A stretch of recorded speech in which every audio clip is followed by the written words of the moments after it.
Olá, NET-aluno. Aqui é o professor Sérgio e nessa nossa aula de metodologia nós vamos examinar como planejar seus estudos. Não é só como fazer um projeto de pesquisa, mas como escolher fontes. Não só fontes teóricas, mas de outras naturezas também.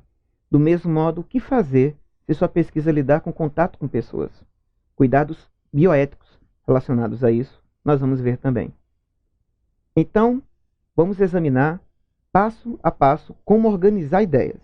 Se você precisa como organizar o texto do trabalho, temos outros vídeos, está convidado para conhecê-los. A problematização, o problema de pesquisa é dentro de um tema o que você quer saber. Volta para mim. Se você tem, para usar um exemplo clássico do livro Como se faz uma tese, de Humberto Eco, veja, eu falo em citações em outro vídeo, eu indico o vocativo no começo, acabei de fazer um. Você terá vulcões. Um tema muito geral, diz ele. Não dá para trabalhar todos do mundo numa vida só. Então, o que seria um problema de pesquisa? A importância da atividade vulcânica na ilha tal, do vulcão tal, no período de 2015 a 2019, sobre a agricultura. Viu a diferença, né, aluno? A problematização é mais específica dentro de um tema mais amplo. Alguns dizem que é fazer uma pergunta sobre o tema. Não é um simples ponto de interrogação no final. É, na verdade, o que você quer de fato saber sobre aquele assunto. Para pensar, faça as anotações sobre isso. Você está construindo um problema de pesquisa, que é muito importante num projeto que descreva, que pare no trabalho, no dia a dia do curso, para fazer também. Parar para ver tudo que eu posso escrever sobre esse tema do trabalho, o que me interessa realmente? O que interessa a esse professor? O que interessa a essa disciplina? Aí nós temos um problema de pesquisa. Você pode ter questões fundantes. Quer um exemplo? A importância da livre iniciativa, se você lida com a economia de hoje. Se você lida com eleições, você tem o direito ao voto.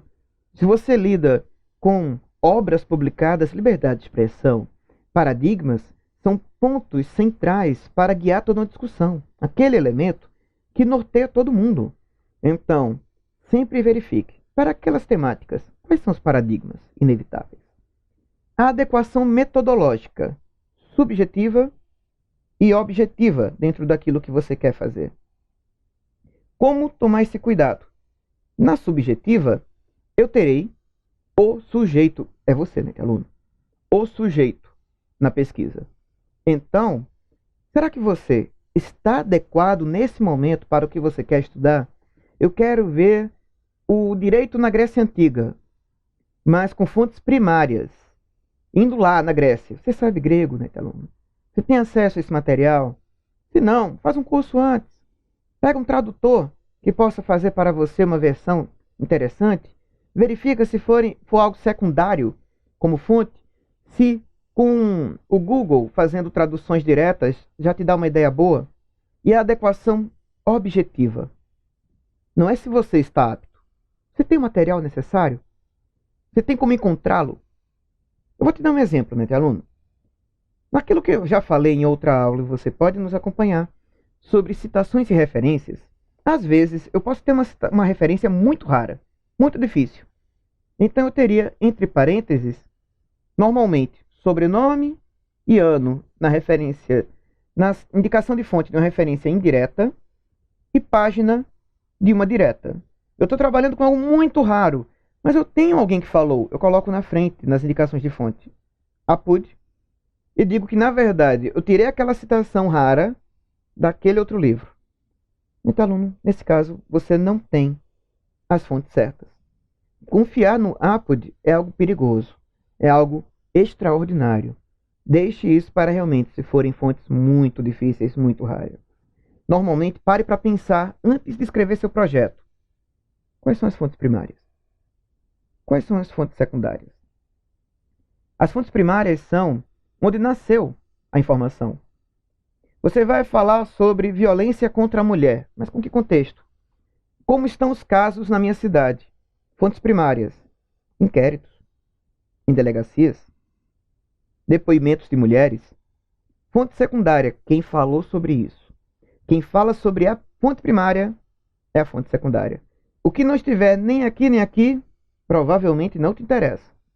Provavelmente não vai te ajudar. É só para ilustrar. Evite usar então. Mais do que escrever formalmente um projeto, aluno, você precisa primeiro planejá-lo. Organizar o que vai estudar, o que precisa escrever, como vai dividir as ideias. Assim, vai ficar tudo muito mais claro. E dentro desse projeto, se estivermos agora conversando sobre fazer um projeto, não só sobre planejamento de estudos, teremos uma capa, uma folha de rosto. Temos numa aula sobre a estrutura de trabalhos acadêmicos, modelos para isso. Fique à vontade para assisti-la. Folha de aceitação de orientação, se a instituição tiver. Pergunte se tem, caso seu projeto seja para iniciação científica, extensão, conclusão de curso. Pergunta isso. Justificativa ou introdução? Naquela mesma aula eu explico como fazê-la. Está convidado para verificar. Você pode ter dentro da justificativa, ou, como eu recomendo, numa parte separada, a revisão teórica. Quem é autor central de todo mundo que você vai usar? Quem é inevitável? Você tem também um marco normativo? Guarda para metodologia. Vamos conversar sobre isso depois. Mas marco teórico fica nesse momento da revisão teórica para você, na tela. Objetivos, vamos conversar sobre eles daqui a pouco. Metodologia, também vamos conversar logo mais. Orçamento. Depende da sua pesquisa. Quando você vai fazer uma pesquisa na área médica, em que você lida com um laboratório, ele disponibilizou para você exames caríssimos dali. Você não diz no seu projeto que vai usar o que não vai ter acesso, ou não tem recursos para pagar. Você precisa, no contato com pessoas, ter ressarcimento de despesas para irem até onde você está. Inclua no orçamento, então. Por isso que o orçamento depende da pesquisa, não é opcional em geral. Depende do que você vai fazer na sua pesquisa. São os períodos utilizados. Então, ele fica numa tabela em que você tem as atividades acima. Essa parte é o plano de trabalho. E você tem meses numa coluna e vai marcando X no que você vai fazer em quanto tempo. Ah, professor Sérgio, 3 meses para uma coisa. Não tem problema não. O que importa é que seja realista. Só isso, ser realista. E suas referências em um levantamento bibliográfico inicial. Seu levantamento bibliográfico inicial, que é imprescindível, que você não pode deixar de ler. Não é o que você leu, é o que você vai ler, com o que você vai trabalhar. Eu prometi que íamos voltar aos objetivos. Voltamos. Os objetivos são objetivo geral e objetivos específicos. O geral, o que te guia durante toda a pesquisa. Os objetivos específicos, as etapas inevitáveis durante a pesquisa. Sempre começam por um verbo no infinitivo. Se ele estiver relacionado a conceituar algo, use essa coluna como sugestão. A procedimentos, use essa coluna como sugestão. A ações realizadas, use essa coluna como sugestão. Sempre com marcadores na frente, como você vê, e começando com o verbo no tempo do infinitivo. Metodologia. Você observa aí a necessidade de descrever procedimentos. Descrever como achou sua amostra, se usar algo quantitativo. E qual é a necessidade de usar determinado método. Você usou decisões de tribunais? Não.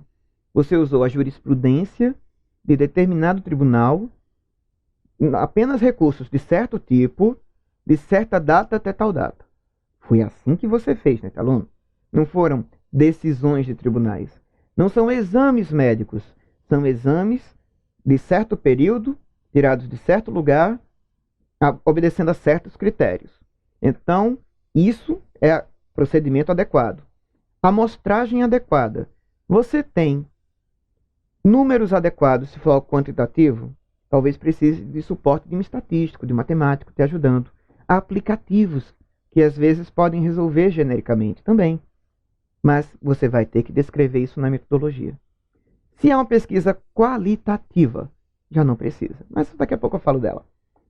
O que é fundamental na amostragem? A representatividade. Aquele número justifique que é suficiente. Que variáveis você vai precisar? Sabe o que é uma variável, né, aluno? É assim. Cor de pele, etnia, orientação sexual, faixa etária, renda, escolaridade. Quando eu tenho qualquer item desses, as opções que eu apresento são variáveis. Se você trabalha com algo assim, descreva na metodologia suas principais variáveis. A adequação metodológica é explicar por que tem que ser aquele procedimento e não outro. Na tela. Pesquisas qualitativas, por outro lado, serão todas aquelas, aluno, em que importa não o número da informação, mas a informação obtida. Alguém falou com você. Você tirou algo de uma lei. É uma questão de discurso. Todas elas são fontes dedutivas. As indutivas você terá quando você tem um contato direto com aquele objeto para arrancar dele a informação. Pedir que alguém fale algo. Se você não precisou disso, a sua fonte é dedutiva. Fontes documentais, teóricas, são todas dedutivas. Por falar nisso, vamos trabalhar agora com essa divisão um pouquinho? Fontes de pesquisa mais comuns que nós temos, documentais. Legislação, como citar, como fazer referências. Temos outro vídeo com isso, está convidado para ver sobre citações e referências para leis e decisões de tribunais. Mas tome um cuidado nos dois casos. Respeite a hierarquia. Em leis, comece pela Constituição e tratados internacionais. Abaixo, leis federais. Abaixo, leis estaduais e municipais. Jurisprudência, começa pelo Supremo Tribunal Federal. Abaixo, STJ. Abaixo, tribunais superiores diversos. Abaixo, tribunais locais. Verifique se há uma regularidade para ser jurisprudência, se é uma posição do tribunal. E em leis, tome sempre cuidado em verificar se aquilo tem aquele peso que você pressupõe. Portarias, resoluções, não tem o peso normativo. Você precisa primeiro de lei. A lei prevê, autoriza, tem uma portaria, depois a portaria. Mas traz os dois. Na tela. Você vai usar laudos, você vai usar exames, descreva. Não inclua nas referências esses outros documentos, mas os descreva na metodologia. Você vai comparar com outro país, é a questão do direito comparado, diga o paradigma da comparação. Diga por que é comparável com o outro. Não escolha qualquer país, porque por curiosidades aborda aquilo. Ao falar em trabalhos de campo, nós podemos fazer entrevistas. Você vai dizer no seu projeto, na metodologia, por quê, quem, sobre o quê. Mais adiante, ao falar em ética na pesquisa, você apresentará um roteiro da entrevista. Você vai aplicar questionários, você vai trazer um modelo de questionário. Quando eu falar em ética em pesquisa. Você vai fazer a observação direta em um lugar, mas vai fotografar? Vai filmar? Como você vai fazer essa observação direta? Você descreve o seu procedimento. Você vai reunir pessoas da área em um círculo ou semicírculo para falarem? Sobre o quê? Com que critérios? Esse é o grupo focal, que está na moda chamar também de roda de conversa. Você vai fazer uma experiência real ou simulada? Descreva. E tome muito cuidado com os aspectos éticos. Você vai intervir numa comunidade? Isso é a pesquisação e precisamos de mais atenção com isso. Volta para mim. No caso de pesquisação, que fundamenta procedimentos de extensão universitária e que pode ser feito como pesquisa em geral também, você interferiu na comunidade, você interveio na comunidade ou num grupo de pessoas. Isso tem implicações éticas, né, aluno? Então, tome muito cuidado nesse caso. Qual o seu objetivo? Seu objetivo é importante para aquela comunidade? Por quê? Onde é? Pode causar prejuízos? Pode mudar hábitos das pessoas? Isso tem que ser previsto por você. Por esse motivo, a partir de agora, depois de termos lidado com as partes de um projeto, após termos lidado com esse elemento importante das fontes de pesquisa, agora vamos trabalhar com a ética em pesquisas com pessoas. Qual é o papel de comitês de ética? Como você submete um projeto para uma plataforma Brasil? É enorme o número de projetos na área de saúde, que já tem isso como rotina, mas nas ciências humanas também. Vamos ver por que agora, na tela. Você tem de um lado, né, aluno, os princípios bioéticos de toda pesquisa. A autonomia. Aquela pessoa é autônoma para falar por si? Tem um representante que pode falar por ela? Aquilo gera algum transtorno? Justiça. Aquilo que eu vou obter beneficia a sociedade? Pode trazer uma vantagem ao meio acadêmico? Ou é uma mera curiosidade fútil? Beneficência. Tem uma retribuição a quem me deu informação pessoal? Lembre, estamos falando de pesquisas com pessoas. Não são documentos apenas. São documentos de alguém, com nome. Posso estar divulgando identidades. Posso violar a privacidade. É preciso tomar cuidados. Não maleficência, eu não posso prejudicar alguém para uma pesquisa. Normas fundamentais para isso estão do outro lado. Há duas resoluções do Conselho Nacional de Saúde. A Resolução 466, de 2012, ela é muito importante para procedimentos em geral. Para pesquisas que não têm métodos invasivos, e todas de ciências humanas e sociais, é a Resolução 510. E, claro, pelas garantias de direitos fundamentais, a nossa Constituição Federal. Adiante nós veremos juntos, né, aluno, o que dessas duas resoluções será fundamental para nós. Veja agora, nós temos o que é a eticidade da pesquisa. Como cuidar, em termos éticos, do que você faz no trabalho de campo. O que você faz ao ter documentos de alguém. Respeitar os direitos dos participantes. Respeitar a dignidade e a autonomia. Ponderar riscos e benefícios. Será que eles se equivalem? Será que vale a pena o que eu vou fazer? Evitar danos previsíveis. Se eu sei que alguém pode ser prejudicado, eu tenho que prever no projeto medidas que compensem isso. Ter relevância social, não pode ser fútil. Não pode ser só porque eu penso que talvez seja divertido, interessante. Ser, portanto, ao juntar esses dois elementos, justa e equitativa. Para isso, nós temos também que prestar atenção a elementos que não precisam de apreciação ética na pesquisa com pessoas. Quando eu tenho banco de dados agregados. Volta para mim. Ao falar de banco de dados agregados, eu posso ter, se você é um netaluno da área de saúde, o DataSUS. São dados de pessoa por pessoa, mas ali se misturam, não dá para saber o que é de quem. Eu posso ter o que apresenta um levantamento do Datafolha, do DIEESE, nas ciências humanas e sociais. Então, quando eu tirei informações das pessoas e naquele banco de dados já não tem mais como violar a privacidade de alguém, são bancos de dados agregados. Na tela. Pesquisa de opinião pública, como são as pesquisas eleitorais, por exemplo. Você responde, mas ninguém guardou dados seus, ninguém sabe que aquilo é seu. Acesso público. Netaluno da área jurídica, processos judiciais em tribunais, disponíveis online. Você não viola a privacidade de alguém, afinal aquilo já está disponível online.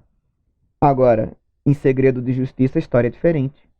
Em domínio público, há músicas, há filmes, há informações diversas que já, em termos de direito autoral, caíram em domínio público.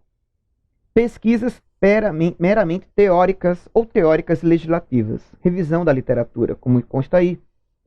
Há outra situação, né, aluno? Verifique em vermelho. Atividades de ensino e de extensão também, mas para publicação ou apresentação em congressos, você precisará da apreciação ética. Se você tem, por exemplo, um trabalho muito interessante, feito durante a faculdade, com uma disciplina, envolvendo pessoas somente para aquela nota, não precisa da apreciação ética. Mas, se vai levar para um congresso, já muda. E, professor Sérgio, o que é apreciação ética? Seja bem-vindo, netaluno, à Plataforma Brasil. Você tem aí o endereço dela. É a sua pesquisa ser cadastrada aqui. Você cadastra um currículo na plataforma Currículo Lattes. Depois vem aqui. Você tem nessa tela inicial, depois de seu cadastro, como tem manuais, tutoriais, diversos para mais informações. Mas você não vai atrás disso de imediato. Já vamos trabalhar juntos agora com isso. Como fazer isso? Você terá que anexar, depois de entrar na plataforma, diversos documentos. Muitas faculdades têm modelos para te fornecer disso. Uma declaração de infraestrutura, dizendo, de modo assinado e carimbado, que aquele local pode te receber para sua pesquisa. Você precisa de certo maquinário para uma pesquisa na área de saúde? Tem que ter essa declaração dizendo que estará à sua disposição. Você vai fazer entrevistas numa empresa? Tem um lugar lá para entrevistar pessoas? Vai atrapalhar o dia a dia? Tem uma declaração que diz tudo isso. Declaração de destinação de materiais. Você gravou entrevistas? Vai fazer o que depois com esse áudio, com esse vídeo? Declaração de publicação dos dados. Seu compromisso acadêmico. De, dependendo do que constatar, publicar. Isenção de conflito de interesses. Volta para mim. Nesse caso, né, aluno, eu, como professor, fazendo um questionário com meus alunos. Será que eu não os influencio? Eu tenho essa declaração para informar na plataforma para um comitê de ética que não há risco de conflito de interesse, que eu não vou pressioná-los de modo algum, devido a como eu vou fazer. E aí você explica na tela. A autorização do local pode vir no mesmo documento da declaração de infraestrutura.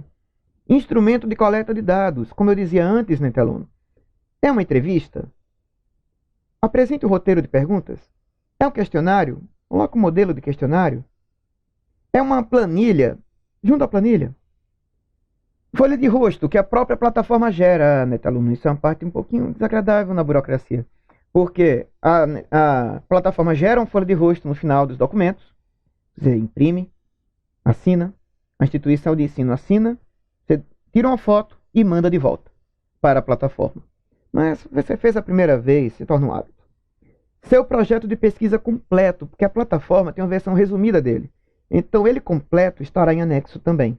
Em seguida, o fundamental, o mais importante documento, que não é nem um projeto, é o termo de consentimento das pessoas que vão participar da pesquisa. Não é logo o consentimento, é o instrumento que você vai usar para ter. Ou a solicitação de declínio do termo de consentimento. Áreas para ter cuidado no formulário da plataforma Brasil, né, aluno? São o desenho, onde você terá seus objetivos, sua metodologia, de modo resumido. Vai ajudar muito os comitês de ética a acelerar a avaliação. Riscos. O que pode acontecer? Gerar um constrangimento, violar a confidencialidade de informação, a privacidade do nome da pessoa. Que cuidados você vai adotar para isso? É muito difícil uma pesquisa com pessoas sem risco. Benefícios diretos. Que contrapartida vai ter? Eu constato que alguém tem uma doença. Eu vou fornecer atendimento médico, então eu terei uma carta de anuência em um documento, anexado também por um profissional, ou eu vou informar que a equipe de pesquisa já tem alguém habilitado para isso. Indiretos, eu vou informar a instituição o que tem que mudar. Então não é para a pessoa, é para a instituição que lida com a pessoa. Quais são as estratégias para diminuir os riscos, para alcançar os benefícios? Critérios de recrutamento. Como eu vou chegar nessas pessoas? Inclusão. Quem pode participar da pesquisa? Critério de exclusão. Considerando as pessoas do critério de inclusão, quem eu vou retirar? Volta para mim. Às vezes, né, aluno, a gente preenche isso e tem um problema. Confunde inclusão e exclusão, achando que é só um ser o contrário do outro. Deixa eu te dar um exemplo. A sua pesquisa é envolvendo corredores, pessoas que correm na praia. Eu quero o impacto disso nas pernas em uma pesquisa em fisioterapia. Então, critério de inclusão. Quem corre regularmente. Critério de exclusão. Os para-atletas que não têm um ou dois dos membros inferiores. Por quê? Porque a minha pesquisa é em fisioterapia com os membros inferiores. Se não tem, atrapalha. Viu? Tem um critério maior para inclusão. Corredores. Tenho para exclusão um critério menor dentro daquele. Pensa desse modo. E, por fim, ali tínhamos critério de interrupção. O que pode acontecer que comprometa a minha amostra no todo ou em parte, ou que atrapalhe minha pesquisa? Eu vou lidar com servidores públicos entrevistando-os numa greve, em período de férias coletivas na iniciativa privada. Eu posso ter falência de uma empresa numa pesquisa em economia, em administração. Se eu preciso me deslocar para algum lugar, catástrofes naturais derrubando ponte. A morte dos pesquisadores. O que é que eu pretendo fazer nesse caso? Então, tudo isso assinala que eu estou prevenido. Não é já ter estratégias, nesse caso não precisa, mas que eu sei que isso pode ocorrer. Eu estou ciente de certos limites. Na tela, para continuarmos agora. Na tela, para termos o nosso documento mais importante. Temos aqui, de um determinado comitê de ética real, um termo de consentimento livre e esclarecido sugerido. Aí você já tem, né, aluno, partes para preencher. Se você usar isso como modelo, vai ficar muito mais fácil para você. Recomendo muito. Tem funcionado muito bem com muitas instituições. Quais os problemas mais comuns para observar? A linguagem nesse documento ficou acessível? O questionário indica desejo não responder como alternativa? O que eu vou fazer com a imagem, gravação? Quem vai prestar assistência? Nós temos aí cuidados para você tomar. Alguns comitês de ética avisam que no item formas de ressarcimento, se houver despesas, E no caso de danos para alguém, indenização, tem pesquisadores que excluem. Você não vai excluir, né, aluno? Você vai apenas informar para a pessoa que, se ela se sentir prejudicada, ela tem que fazer. Então, temos como atender. Agora, tem situações, principalmente em ciências humanas e sociais, pode ser bem constante, em que é inviável ter esse documento assinado. Você vai entrevistar analfabetos, pessoas com baixa escolaridade, pessoas com transtornos cognitivos que atrapalham ler todo esse documento ou pode gerar um constrangimento. Pode quebrar, como diz aí a resolução 466, vínculos de confiança. Olha, eu confio em fulano e ele vai guardar um documento com minha assinatura. Que perigo se eu não entendi aquilo. Então, eu posso obter o consentimento sem ter o registro escrito.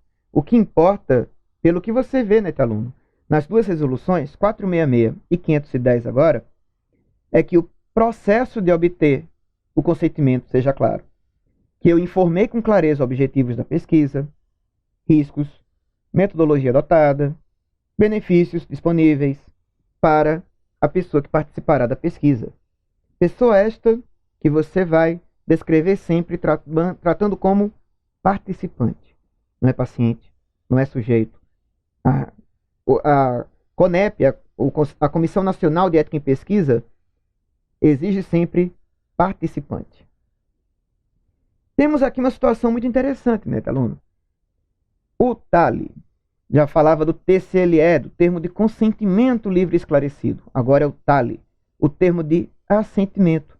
Criança e adolescente assente, mas quem consente é seu representante legal.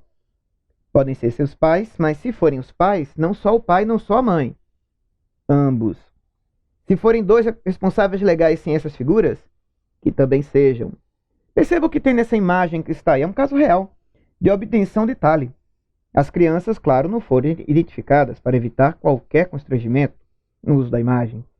Mas o que temos? Uma pesquisadora apresentando figuras, pois é interessante que o TALI, já que é para crianças e adolescentes, use recursos lúdicos, imagens, quadrinhos, brincadeiras, para obter a informação da pessoa, objeto da pesquisa como participante. Por fim, aluno, nós temos no nosso projeto que tomar muito cuidado no cronograma com o caráter realista das informações. As informações do nosso projeto devem ser divididas segundo ações mensais, porque se você colocar semanais, qualquer doença que você tenha, qualquer atraso, problema familiar, atrapalhou seu projeto. Tente dividir por mês. No levantamento bibliográfico, preste atenção ao começo dessa nossa aula. E não esqueça das suas fontes primárias e das suas fontes secundárias. Por fim, nunca esqueça, aluno, que a linguagem de um projeto de pesquisa é toda voltada para o futuro. Volta para mim. É toda voltada, aluno, para o que você ainda vai realizar. Se você já trouxer conclusões, para que fazer a pesquisa? Ela será irrelevante ou ela será somente atestar algo que você já acha certo. Conhecimento científico é descobrir na realidade, é aprender coisas novas. Então, tome esse cuidado sempre. Para que sua pesquisa tenha uma linguagem impessoal, normalmente utilizando será estudado, será feito e voltada para o futuro. Assim você fará sempre bons estudos.